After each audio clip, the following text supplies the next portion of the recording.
రాజకీయ వ్యవస్థలో గవర్నర్ వ్యవస్థ భ్రష్టు పట్టిపోయింది.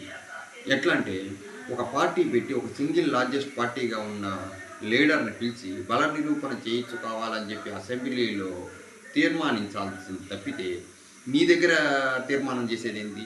రాజకీయ వ్యవస్థ శాసనసభ ఉన్నప్పుడు దానిలో మీ బల నిరూపణకు ఎమ్మెల్యేలను పెట్టి నిరూపించుకుంటాడు. నీ డ్యూటీ ఏంటి? సింగిల్ లార్జెస్ట్ పార్టీగా ఉన్న లీడర్ని పిలిచి నువ్వు బల నిరూపణ చేయాలి శాసనసభలో.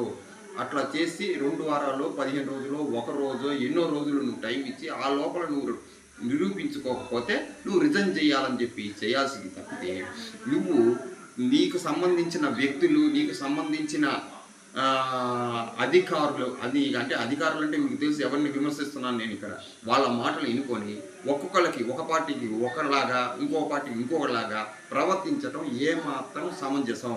ఇది చాలా వరకు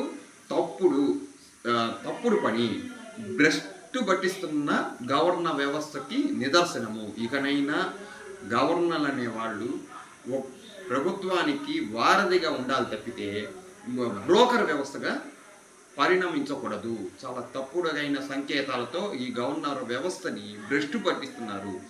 వాళ్ళు వచ్చి దాని నుంచి ఒక ఉద్యోగంలాగా ఒకళ్ళ కింద బానిసల్లాగా పనిచేయడానికి వాళ్ళు వచ్చి ఆ కుర్చీలో కూర్చుంటున్నారు తప్పితే ప్రజలకి ప్రభుత్వానికి మధ్య వారధిగా ఉండాల్సిన